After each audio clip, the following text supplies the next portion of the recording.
compreender mais e mais a Tua palavra, Senhor. Que o Senhor possa fazer com que o nosso conhecimento, através daquilo que nós estamos aprendendo, Pai, nós possamos ser sal e possamos ser ousados no momento de liberdade de mostrar a verdade do Evangelho do Senhor, Pai.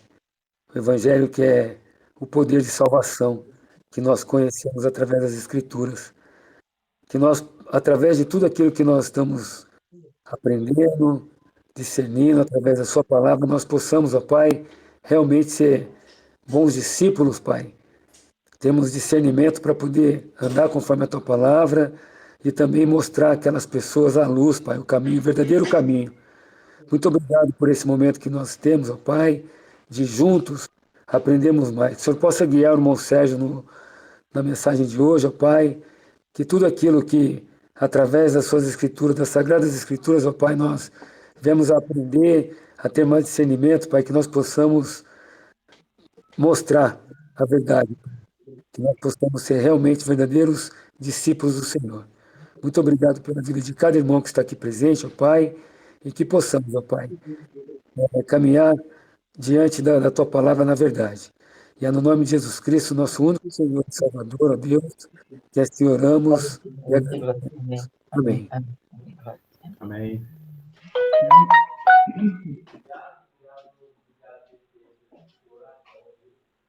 Microfone está desligado.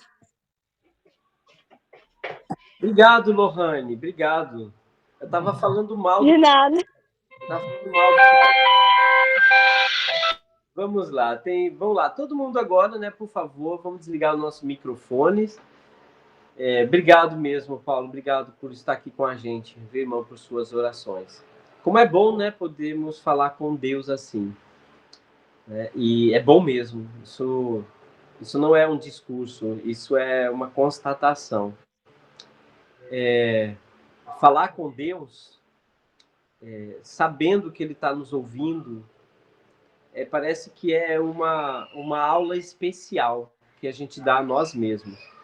Todas as vezes que eu estou falando com Deus, né, eu não digo todas as vezes, né, eu não posso dizer que minhas orações funcionam 100%. Né? Eu sei que Deus me escuta 100%. Eu sei que o Espírito Santo intercede por mim 100%.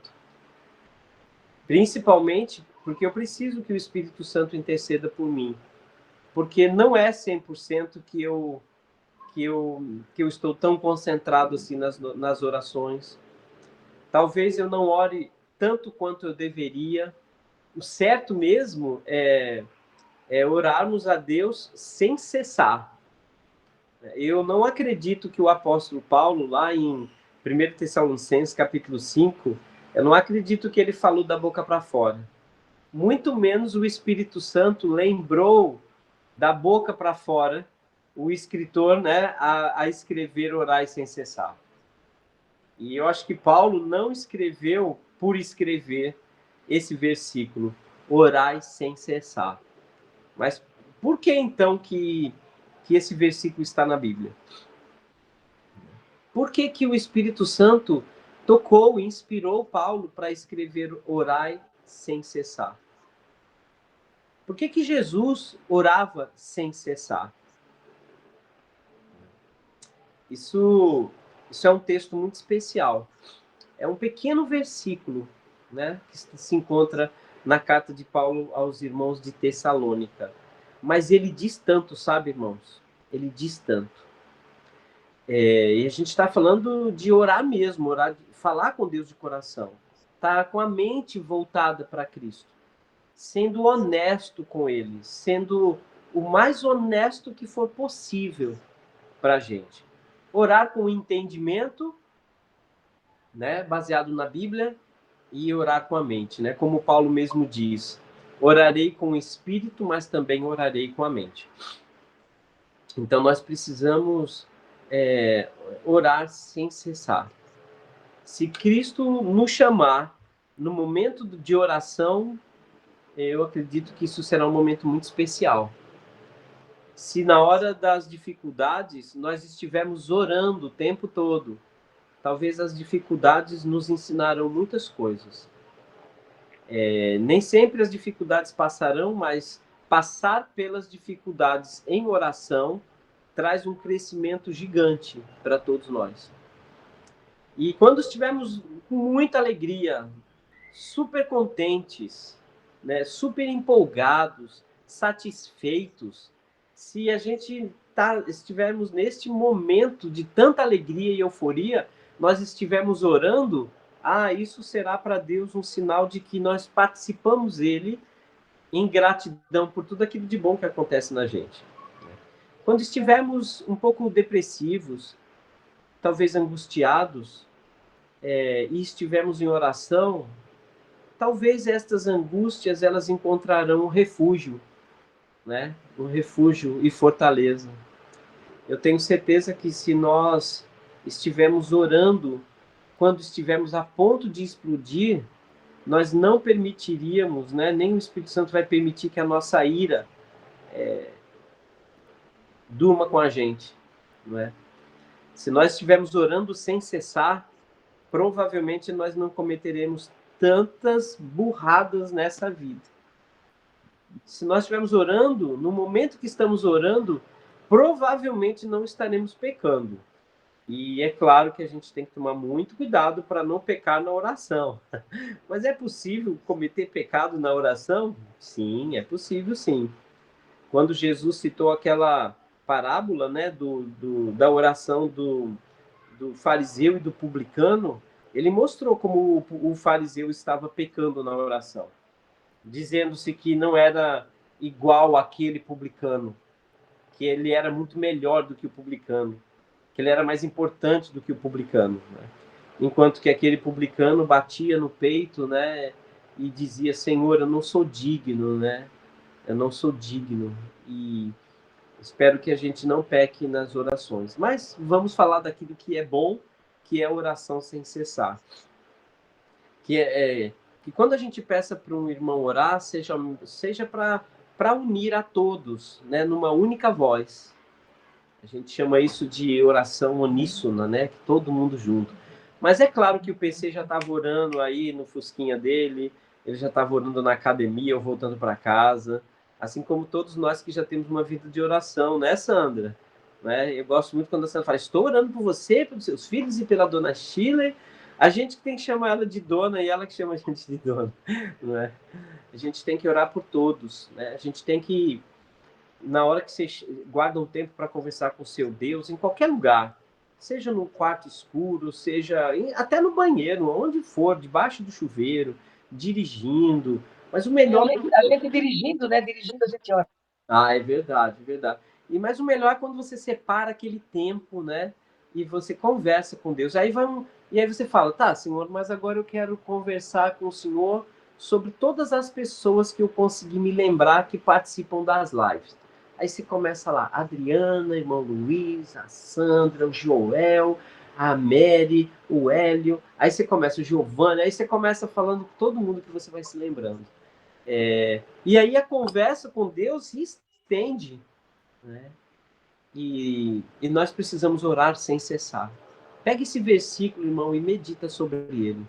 Provavelmente você vai ter uma lição de Cristo aí, de dias e dias ininterruptos, falando só de oração sem cessar.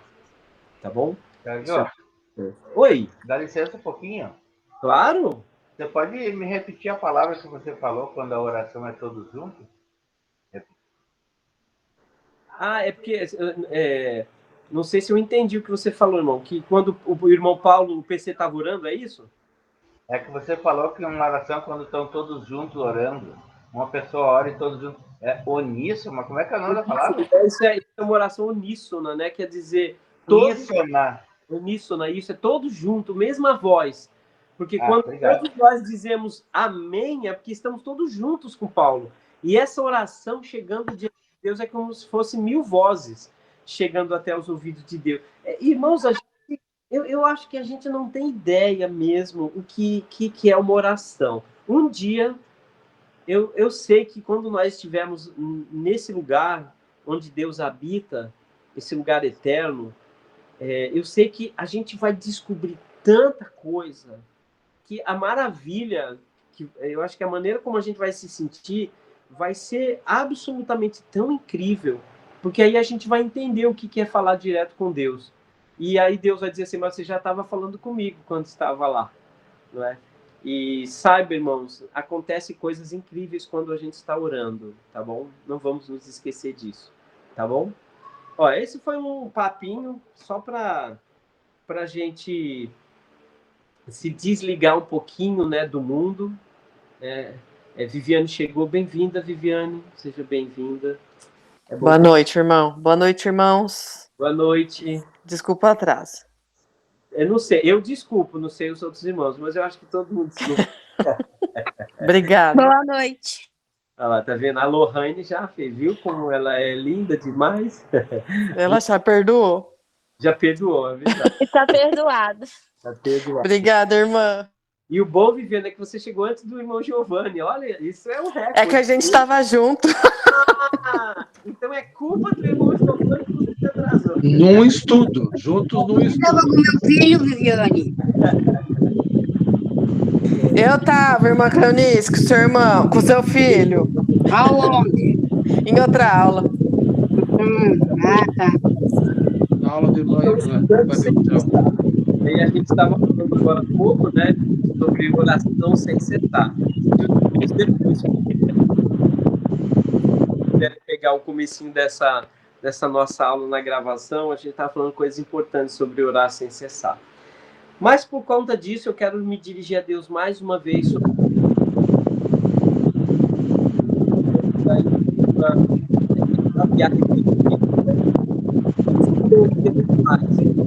espero que tenha ajudado. Tá falhando. Oi, tá falhando? É que o áudio da irmã Clara Dione estava aberto, mas agora ela já saiu. Fechou, né? Ah, então tá. Obrigado, Patrícia. Agora melhorou. Muito bom, obrigado. Obrigado, Sandra. Vamos lá. Então, uma das coisas tão importantes na nossa vida é compartilhar com as pessoas sobre pecado e sobre arrependimento, mas da maneira amorosa como Jesus fez. E falar, quando a gente se dirige a alguém para falar sobre pecado, para ajudar as pessoas a entender pecado, a sair do pecado, a se arrepender dos pecados, vamos sempre lembrar dessa expressão, né? Olha, Deus tem um alvo para você viver bem, para você se aproximar dele, para você ter salvação eterna. Mas quando a gente não acerta o alvo, ou não por desconhecimento, ou por má vontade, ou até por maldade, nós pecamos, porque o pecado é errar o alvo. Então, que esse seja um discurso suave, mas sério e justo de amor ao próximo, tá bom? Porque hoje nós vamos falar um pouco sobre isso, porque uma prova de amor, muitas vezes ela vem através de uma repreensão, tá certo? Daqui a pouco o Giovanni vai colocar esse texto aí pra gente, mas Provérbio diz que é melhor a repreensão franca do que o amor encoberto. Leais são as feridas feitas pelo que ama, porém enganosos são os beijos, né, daqueles que não têm amor. Então não vamos nos esquecer disso, tá certo? Então é muito importante. Vamos falar com Deus sobre o tema? Senhor, mais uma vez te chamando, Pai, para fazer parte das nossas vidas neste momento que a gente abre a Tua Palavra.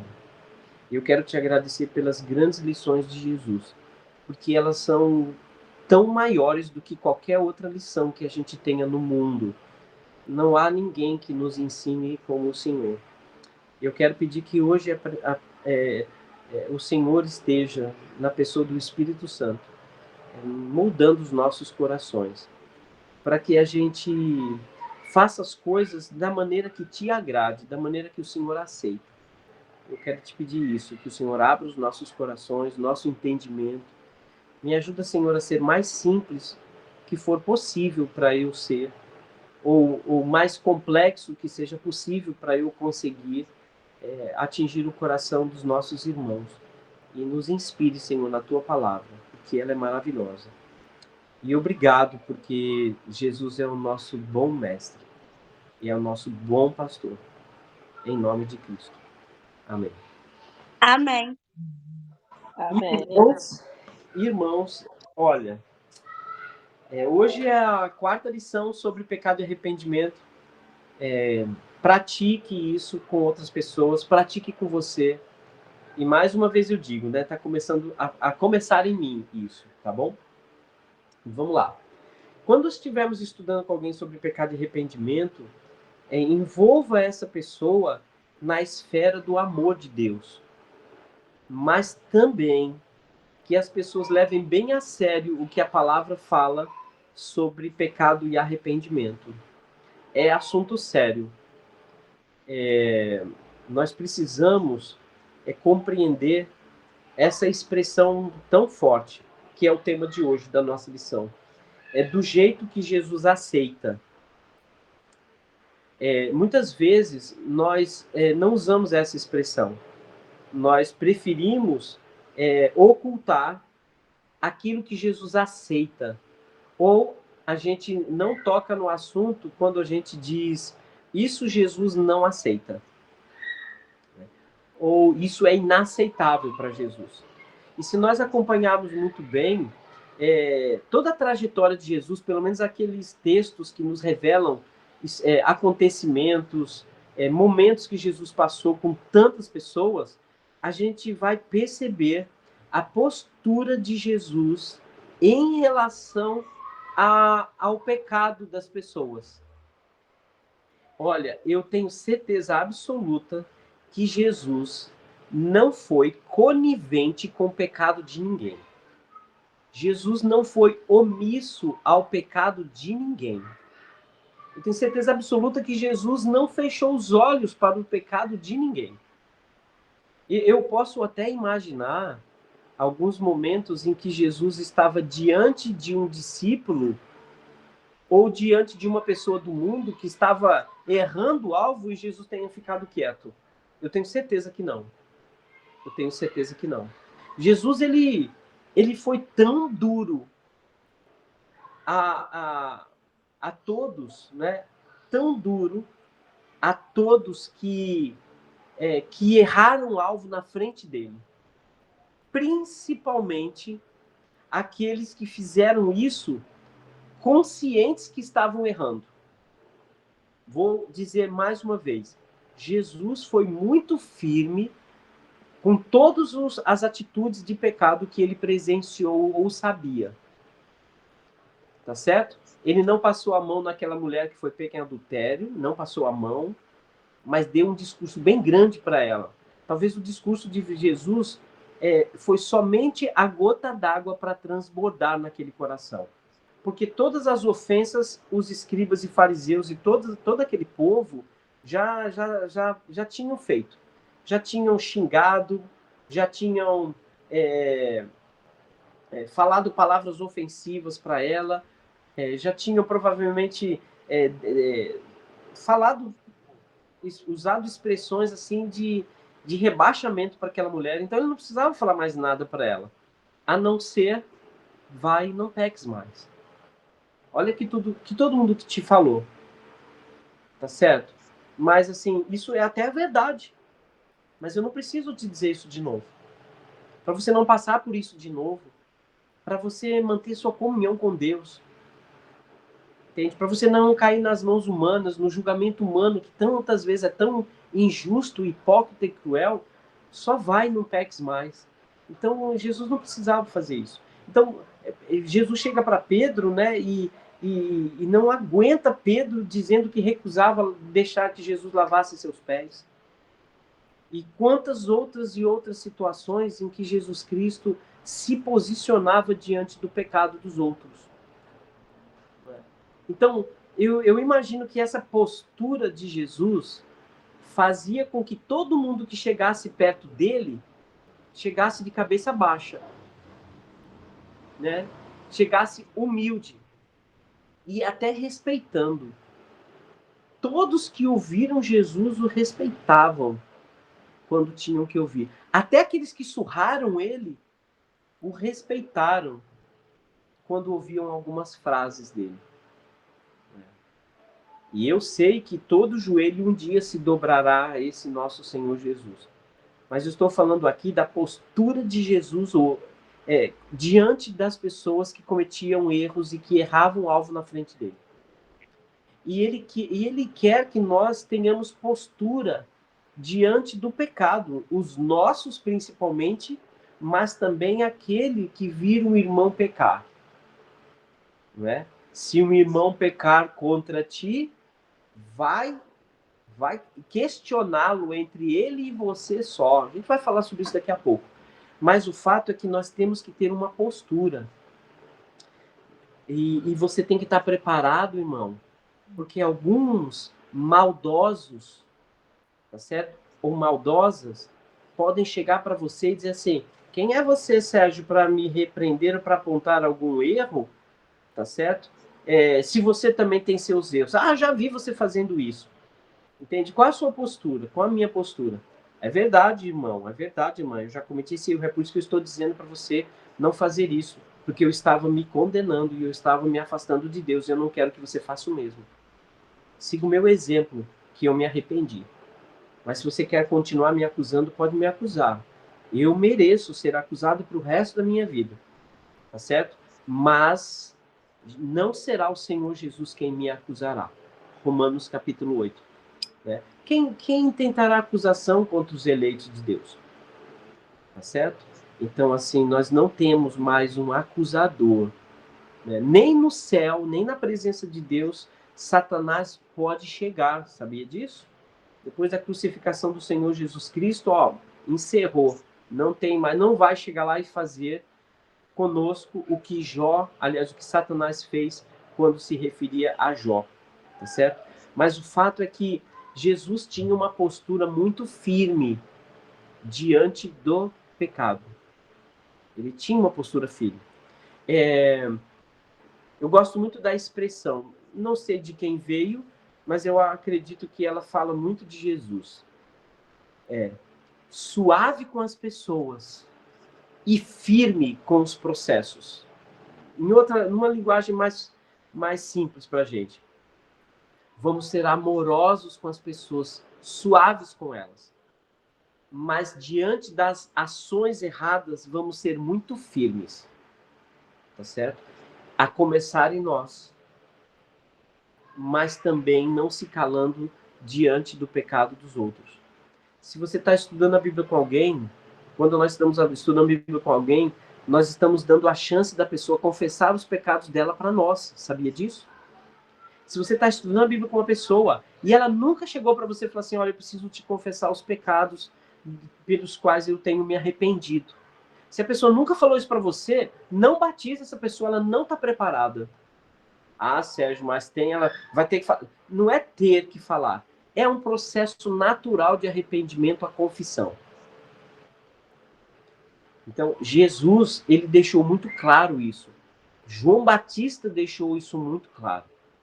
Né? Se a pessoa não confessa, ela guarda porque ela tem vergonha, ela não está preparada para receber o Espírito Santo, não, irmão. Se estiver estudando a Bíblia com alguém, ou se você mesmo, como cristão, nunca confessou seus pecados, entendeu? Provavelmente muitas pessoas sabem do seu pecado, estão vendo os seus pecados, viram seus pecados, mas eles não veem você confessando, então que respeito eles vão ter por você? Acredite, irmãos, as pessoas terão muito mais respeito por mim, por você, quando nós reconhecermos os nossos pecados, quando nós confessarmos os nossos pecados, pedimos perdão e vamos dizer que nós vamos lutar muito com todas as forças para não pecarmos naquilo de novo. Há uma lição da psicologia que diz que algumas coisas não se deve falar para o outro. É um grande erro da psicologia. Um grande erro. Porque é totalmente o contrário do que o Senhor Jesus ensinou. Do que o Novo Testamento ensinou. Tem que confessar. A pessoa que confessa, ela está demonstrando muitas coisas. Humildade, respeito, temor ao Senhor. E, principalmente, ela está disposta a mudar. Porque quando você confessa o pecado para alguém, você revelou-se. Você se comprometeu com aquele erro e está também comprometido com o acerto. É mais provável que você mude seu comportamento se você confessar para alguém do que você calar os seus pecados. Além de envelhecer os seus ossos, você vai terminar tendo um grande problema de contaminação da sua consciência. A igreja precisa exigir, precisa ensinar que Jesus não aceita arrependimento sem confissão, porque pode não ser arrependimento verdadeiro. Ah, mas o que vão falar de mim quando eu confessar? Se você está preocupada com os homens, então você está no caminho errado. Mas se você está preocupada com Cristo, você já confessou diante de Cristo, então não tem problema, não. Ah, Sérgio, mas os irmãos vão começar a me julgar a partir disso. Que julguem e que se apresentem eles diante de Deus. Até porque eles estavam pecando também. Por isso é que diz lá, né, em Gálatas, olha, se você for repreender alguém, né, vós que sois espirituais, corrige a pessoa com espírito de brandura, né? Então, se você julga uma pessoa porque ela confessou um pecado, entendeu? E você se afasta dela ou a exclui de alguma maneira, então quem está pecando é você agora. Entendeu? Até porque Deus jamais vai te perdoar se você não perdoar o seu próximo, tá certo? Olha como a palavra de Deus se une. Tá? Mas vamos lá, vamos aos textos. Eu tenho 3 ideias aqui para a gente hoje. A primeira é essa coisa de confessar. Né? Eu vou usar 3 textos aqui, tá certo? Mas eu quero te dizer uma coisa. Confessar é reconhecer publicamente. É você encarar de peito aberto que você não tem nada a esconder de ninguém mais. Porque o pecado oculto, aquele que você não confessa, você vai repetir ele várias vezes. E quando você confessa para os teus irmãos, confessa no reino de Deus, todo mundo está ali para te apoiar. E para chegar e dizer assim, Sérgio, você já se arrependeu daquilo, não foi que você confessou? Como é que está a tua vida nisso? Já melhorou? Até chegar ao ponto, irmãos, que você vem mostrando tanto com a vida, sabe, que você se arrependeu, que as pessoas nem vão se lembrar depois e vão ver que você, olha como aquele irmão mudou. Tá certo? Mateus 3:6. Evangelho de Mateus, capítulo 3, versículo 6. Desculpa não trabalhar tanto nos textos, tá? Mas são versículos que falam por si só. Mateus, capítulo 6, versículo 3. Do 6 ou 3? Mateus 6, meia dúzia. Ah, tá. E o versículo? Desculpa, Mateus, capítulo 3, versículo 6. Eu falei isso. Sandra, desculpe. Mateus 3, versículo 6. Agora sim. Agora sim. Ainda bem que eu não risquei minha anotação aqui. Isso Eu aí. tinha falado antes 3:6. Me perdoa, meu irmão. Ó, isso tem acontecido muito comigo, tá? Eu penso numa coisa e falo outra. Tá? Vamos lá. Versículo 6. E eram por ele, por João Batista, batizados no Rio Jordão, confessando os seus pecados. Parece-me que era uma prática tão forte que as pessoas dizem assim, me batize porque eu cometi esses pecados na minha vida. Eu era isso, eu era um blasfemador, eu era um impuro, e agora eu reconheço. Eu reconheço. Sabe, há 2, 3 dias aí, acho que 2 dias, eu cheguei em casa cansado do trabalho, aí cheguei para um dos meus filhos e mal coloquei o carro na garagem, já fui falando mal do celular, né? Falei, cara, você não sai do celular, uma coisa dessa. E assim, ele não dava nem no celular. E aí os meus 2 filhos ficaram me olhando, né? Meu filho mais velho chegou assim, calma, pai, calma, pai. Aí eu falei assim, me desculpe. Aí eu chamei, né, o Levi, né, que eu tinha repreendido ele. Eu nem tinha visto nada, mas eu cheguei, abracei ele e falei, filho, me perdoa. Sabe, eu cheguei cansado e eu fui muito injusto com você. Me perdoa. Entende? Eu errei, eu julguei você errado. Entende que confessar, às vezes a gente acha que pedir desculpa ou pedir perdão é uma confissão. Não. Isso daí é é o que você quer que a pessoa faça, que ela te perdoe. Mas o que a pessoa quer que você faça é dizer o que foi que você fez. O que foi que você fez? E não vamos nos esquecer, como numa das lições anteriores, né? O que Deus perguntou para Adão e Eva quando chegou lá no jardim, né? Onde vocês estão? Entende? E não vamos esquecer, irmão, confessar não é pedir desculpa, não é pedir perdão. Confessar é dizer o que você fez. E isso tem uma importância tão grande, porque nós às vezes pensamos que ninguém viu, que ninguém sabe. Irmãos, na igreja nós somos humanos. E a nossa cultura gosta de uma fofoca, gosta de uma porfia. Muita gente fica com a língua coçando para falar do pecado seu, que soube, que ouviu falar, entende? Até a pessoa que te perdoou, fala, um dia ele fez isso comigo, cuidado que ele pode fazer com você. É terrível isso. E não esquece, irmãos, quando a gente comete um erro, muita gente fica sabendo. A gente é que pensa que está entre a gente e Deus. Tá? Muito cuidado com isso, tá? Se é alguém do mundo que viu e soube, nós fomos pedra de tropeço para alguém ouvir o evangelho. Se é na igreja, nós provavelmente estamos fingindo, não estamos sendo honestos, tá certo? Esteja sempre pronto a responder quem te acusar ou quem te cobrar qualquer pecado. Mas não vá fazendo assim, meu irmão, olha, você sabe, né? Todos nós erramos. Não, você tem que dizer, eu fiz isso mesmo. Mas também, cuidado para não exagerar. Muito cuidado para não exagerar. Eu acredito que algumas esposas podem ficar muito constrangidas se os maridos o tempo todo falassem, eu traí minha esposa, mas o Senhor me perdoou. Mas, sabe, isso é desagradável para as esposas. Eu duvido uma esposa que fica contente ouvindo o marido. Então, não precisa. Se quem não sabia, você chegou para a pessoa e falou, e sua esposa ou foi seu marido, que você não importa, tá certo? Mas muito cuidado que algumas coisas que você lembra depois pode ser desagradável para um cônjuge, para um filho ou para uma outra pessoa. Então vamos ter um pouco de sabedoria nisso. Mas eu estou falando sobre aquele pecado que todo mundo sabe, ou que alguém sabe, ou que algum grupo sabe, que você tem que chegar para elas e dizer, eu quero me reunir com vocês 4, com José, com Maria, com Francisco e João.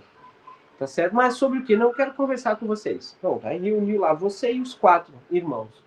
Olha, eu estou aqui para pedir perdão para vocês, porque vocês me viram xingando, falando palavrão e todo irado e revoltado. Isso não é exemplo de cristão. Eu estava totalmente descontrolado, tá certo? Eu xinguei, usei palavras que não devem ser na boca de um cristão. E eu sei que eu atrapalhei muitas pessoas com isso, que eu estava assim totalmente fora de mim, o Espírito Santo não estava comigo naquele momento. Então eu quero dizer para os irmãos que vocês me ajudem, tá certo? Que vocês me ajudem. Porque nem sempre, irmãos, alguém que viu você errando vai chegar para você e dizer, te repreender. O que é um erro, a não ser que a pessoa não tenha maturidade, não saiba como chegar no outro para repreender. Pede ajuda, pede orientação para alguém sem dizer nome nem nada, tá certo? E mais você tem que fazer isso. Mas vamos sempre confessar. Outro texto aqui que eu coloquei é 1 João 1,9. 1 João, capítulo 1, versículo 9. É um versículo importante que, infelizmente, a gente só lê esse versículo como se fosse assim, confessar para Deus.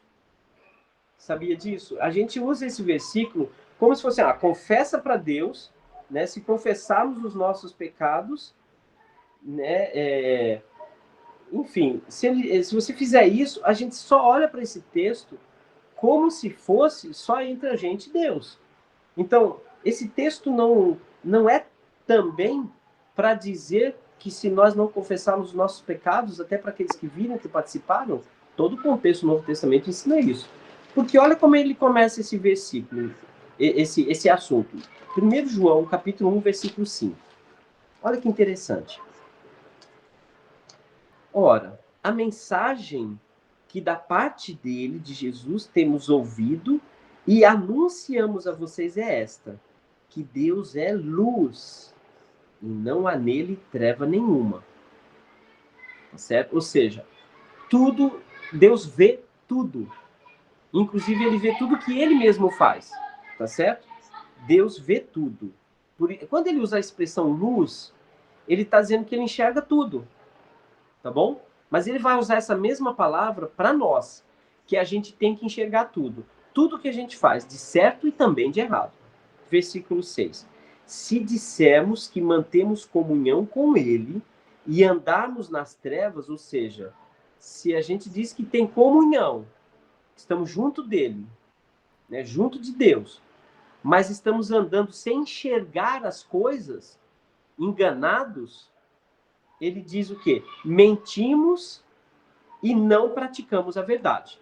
Ou seja, se você quer andar com Deus, que ele vê tudo, e você está dizendo que não vê, entende? E você está fingindo alguma coisa que você não quer confessar, não quer admitir, isso é andar nas trevas, tá bom? Aqui andar nas trevas, irmãos, não quer dizer que está andando no mundo. Aqui o sentido é do que eu sei o que eu estou fazendo. Olha, eu estou de luz apagada. Quase 100%. Tá certo? Estou nas trevas. Por quê? Porque tem coisas que eu não estou vendo. Estou vendo só uma sombrinha aqui, mas tem outras coisas que eu não estou vendo. Se eu apagar, então, tudo, aí que eu não estou vendo nada. Aí você vai, acende a luz. Agora eu estou enxergando tudo. E ele diz que se você anda com Deus, tem comunhão com Ele, tem conversa com Ele, participa das coisas dele, você tem que enxergar tudo. O que você está fazendo de certo e o que você está fazendo de errado. Esse é o sentido do texto. Depois ele diz no versículo 7, se porém andarmos na luz, ou seja, se a gente estiver andando na luz, vendo tudo o que eu estou fazendo, de certo e de errado, porque tem vezes, irmão, que a gente tem uma fraqueza. Às vezes a gente é falta de paciência. Às vezes a gente não aguenta de olhar uma coisa que a gente não devia estar olhando. Às vezes a gente fala uma coisa que não devia estar falando. Isso é andar. Eu sei que eu estou falando aquilo e eu estou trabalhando muito para me corrigir. Algumas eu corrijo assim, ó, instantaneamente. Outras, a gente vai ter que ter domínio próprio para o resto da vida. Algumas coisas nós vamos lutar pelo resto de nossas vidas. Uma pessoa que tem desejo por uma pessoa do mesmo sexo, né, que a gente chama de homossexual, ela pode nunca ter desejo por uma pessoa do sexo oposto. Ela pode sempre se sentir atraída por uma pessoa do mesmo sexo, mas ela não vai se entregar a isso, mas ela vai passar o resto da vida dela, tá certo? O resto da vida dela sem sentir atração, ou não vai poder se casar com uma pessoa do sexo oposto, que é o que é ensinado na palavra de Deus, o que é natural. Então, existem coisas que a gente luta a vida toda, irmãos. Entende? É por isso que o Espírito Santo vem e trabalha em nós para a gente adquirir o domínio próprio. E aqui ele diz, né? Se andarmos na luz, como Deus está na luz, né, enxergando tudo, nós mantemos a comunhão uns com os outros. E o sangue de Jesus vai nos purificando, né, de todo pecado. Então, mas o sangue de Jesus ele vai funcionar diante de um conhecimento, diante de uma realidade. Eu sei que essa é a minha realidade, então eu trabalho nisso com Deus. Eu sou honesto com Deus. Então eu falo para Deus, olha, Senhor, minha língua eu não consigo controlar, Senhor. Isso é andar na luz. Ele não está dizendo que andar na luz é não cometer pecado. Até porque ele vai dizer o seguinte, se dissermos que não temos pecado nenhum, a nós mesmos nos enganamos e a verdade não está em nós. Ou seja, errar o alvo a gente erra constantemente. Não pode ser a prática, o prazer no que está sendo feito. Mas o que ele está ensinando aqui é que nós precisamos enxergar. Andar na luz é saber o que você está fazendo 100%. É você trabalhar nisto que você está enxergando. E aí você mantém comunhão com Deus. O que não pode ser um hipócrita, né, de chegar para Deus e dizer assim, Senhor, eu não tenho pecados, né? Muito obrigado, porque o Senhor tem me libertado disso. Mas você sabe que aquilo ainda é uma fraqueza e de vez em quando você escorrega. Isso não é manter comunhão. Deus quer que você seja realista e trabalhe firmemente naquilo que você tem fraqueza. Irmão Giovanni. Essa passagem que o irmão está lendo, até para entender melhor, ajuda a entender o contexto, é que o apóstolo João aqui está combatendo o gnosticismo, Os gnósticos diziam que eles andavam na luz e não tinham pecado, porque o pecado estava na carne e não no espírito deles. Então, João está dizendo, não, todos têm pecado. E quem afirma que não tem pecado é mentiroso. E quem afirma que não tem pecado e tem, não está andando na luz, não está confessando, não está confessando que é um pecador. Então, esse é o contexto para ajudar a entender essa passagem também. Sim. Eu geralmente nem uso muito isso, sabe, Giovanni? Porque falar de agnosticismo, o gnosticismo é muito complicado. Até para a gente que não tem a menor... A maioria dos irmãos nem entendem, né, o que é isso. Até porque Colossenses é um dos livros mais próprios e mais diretos que fala sobre gnosticismo. Eu não coloco aqui, irmão, pelo simples fato de que há uma verdade aqui que ela é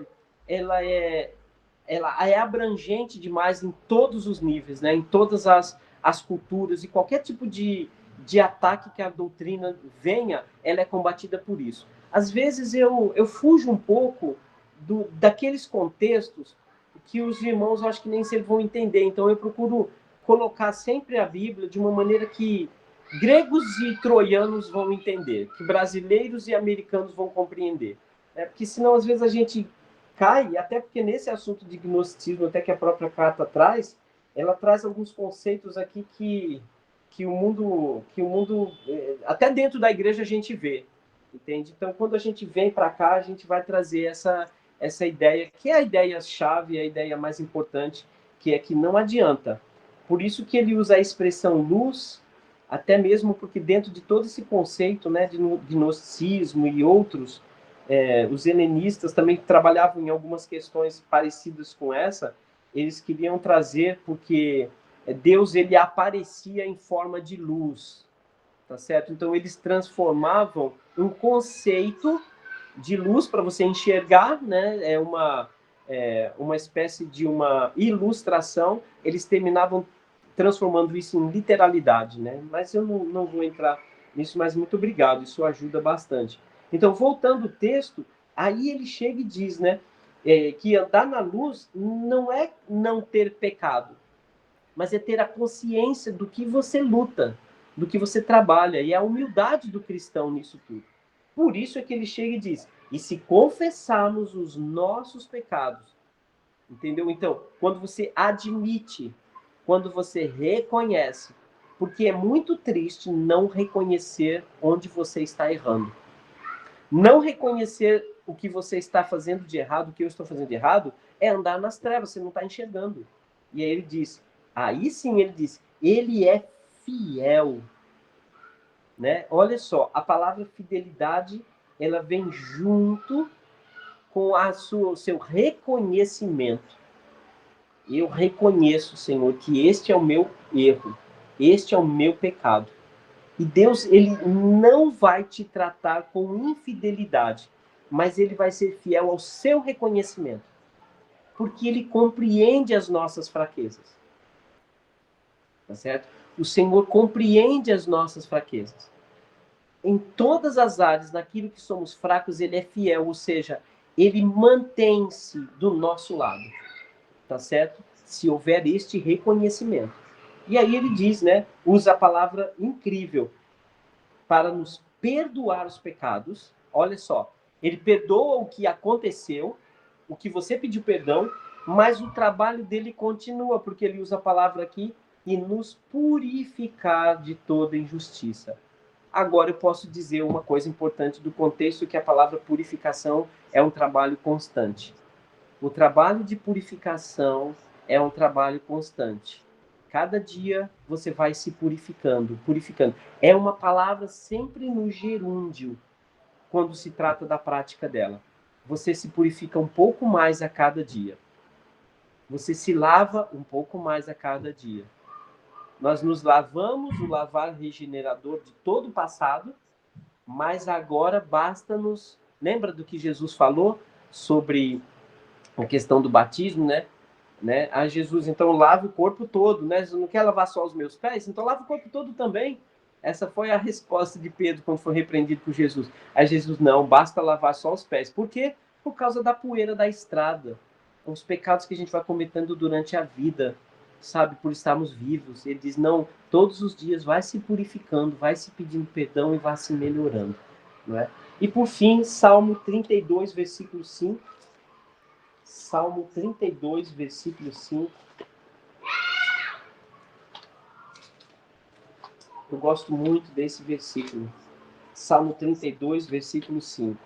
Diz assim: confessei-te o meu pecado, e a minha injustiça, a minha iniquidade, não mais ocultei.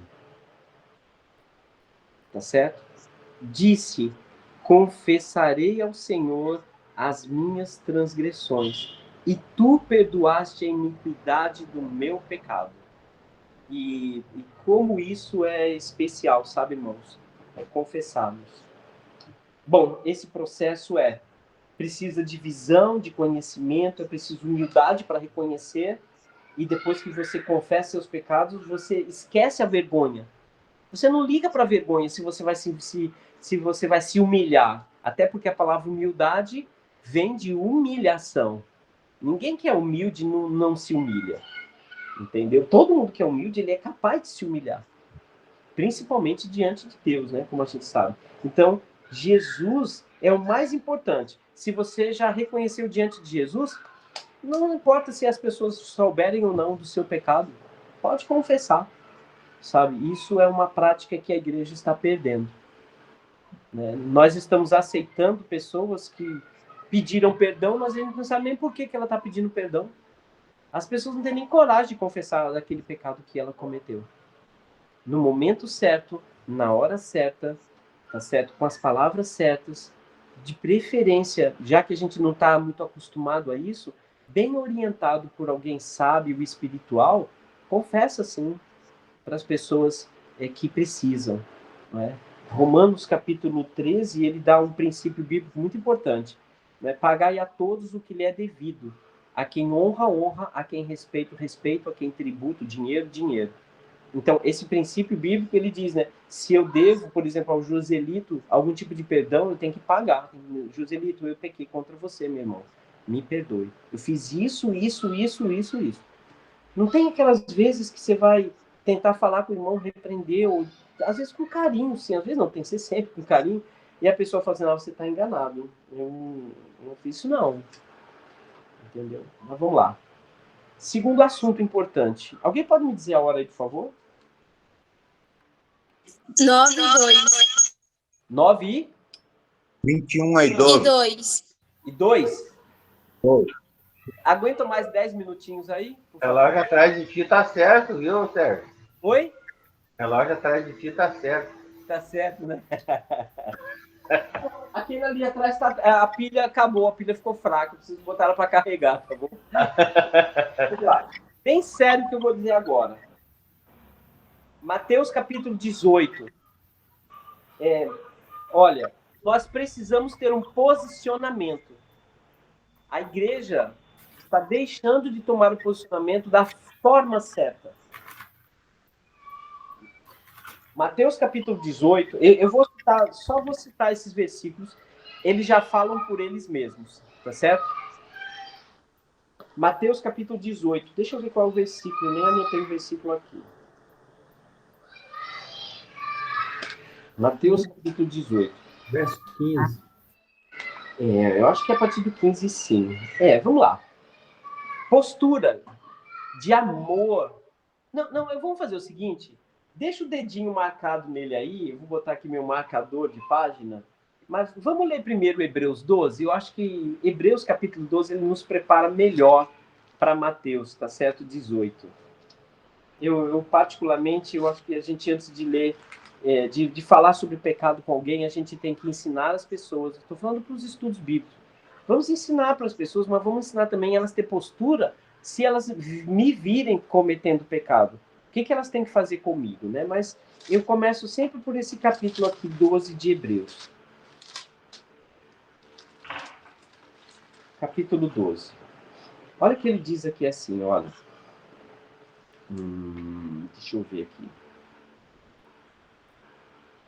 Achei. Versículo 4, tá bom? Ora, na vossa luta contra o pecado, ainda vocês não tendes resistido até o sangue. Ou seja, A gente não está lutando contra pecados que podem nos matar. Entende? Parece-me que poderia haver uma época em que eles iam ter que lutar contra o pecado de uma maneira que tinham que dar a própria vida. Tá certo? Mas ele diz, estáis esquecidos da exortação que, como a filhos, acontece com vocês e com Deus? Aí ele coloca aqui 2 pontos, né? Um texto bíblico. Filho meu, não menospreze a correção que vem do Senhor. Nem fique desmaiado, não se enfraqueça, não desanime quando por ele você for reprovado. Porque o Senhor corrige a quem ama, e açoita, e bate, e deixa sofrer a todo filho a quem recebe. É para a disciplina que a gente tem que perseverar. Deus nos trata como filhos. Pois que filho existe que o pai não corrige?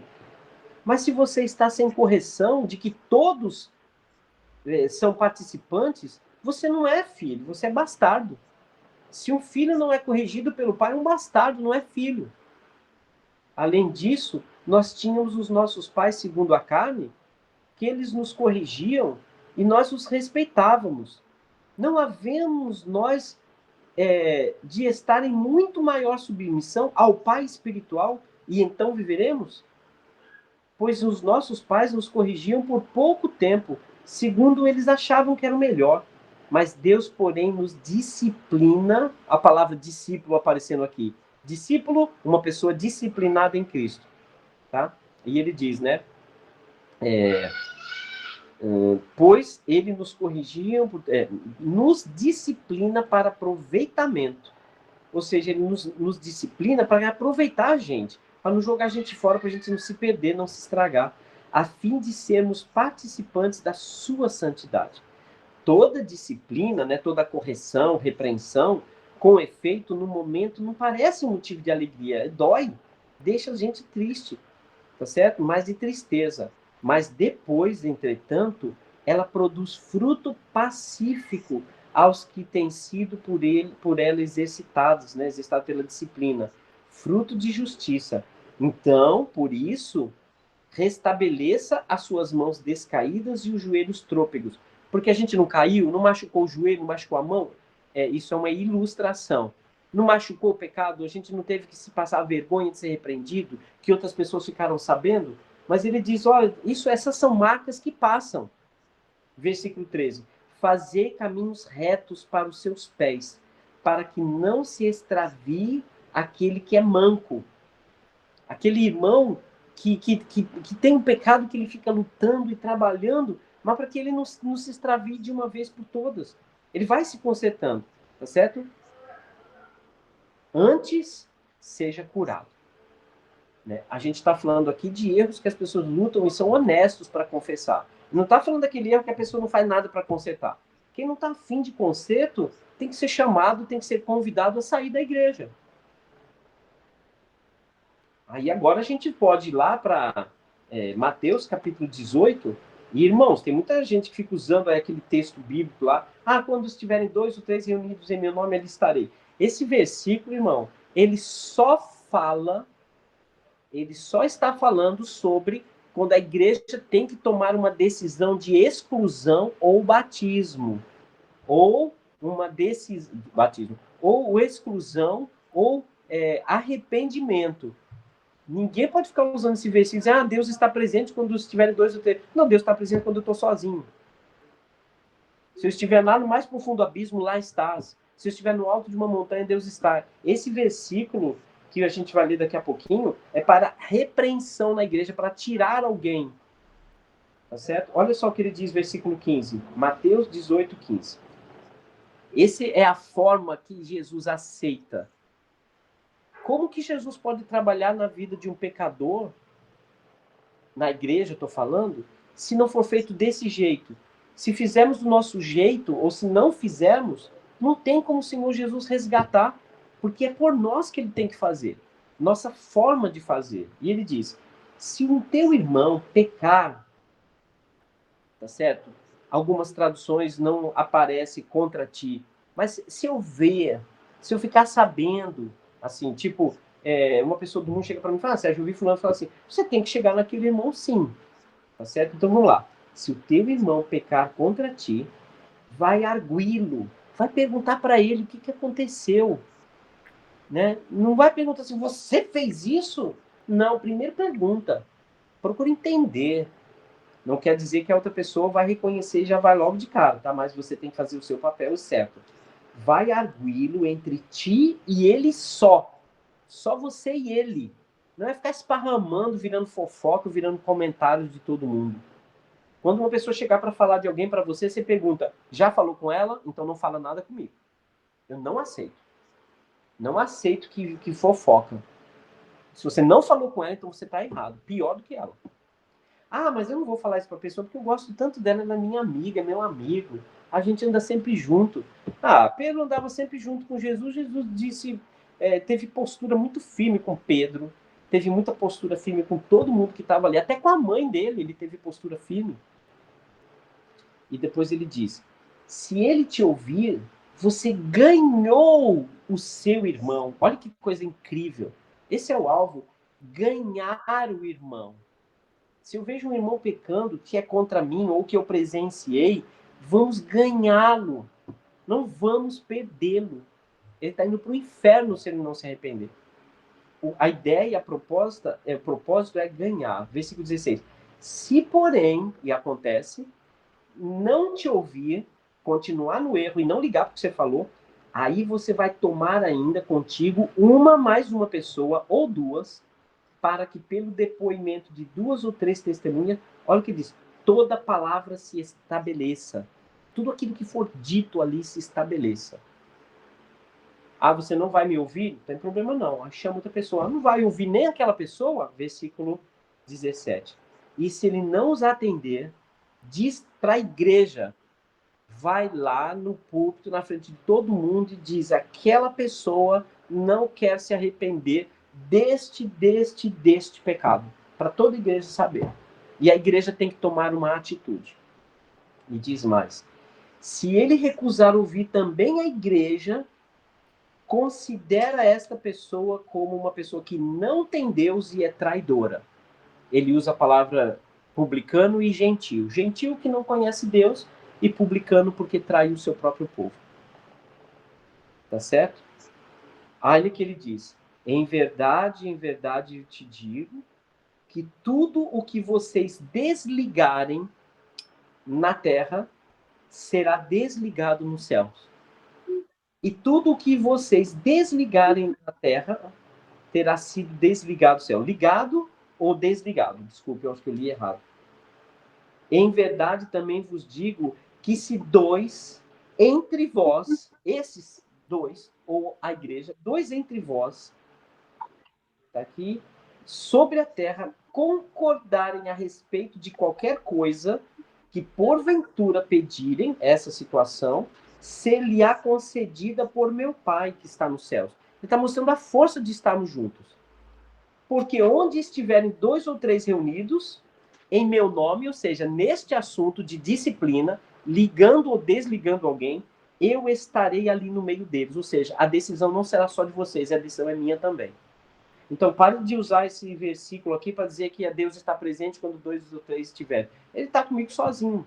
Em tudo que eu fizer, e vocês também. Mas o versículo aqui, esse versículo quer dizer para desligar ou ligar alguém. Como o tempo já passou muito, eu só quero ler 2 textos, tá certo? Romanos 16, 17. Tem um microfone aberto aí, por favor, irmão. Desligue, por favor. Daqui a pouquinho, se quiser falar, aí a gente vai abrir, tá? Romanos 16, 17.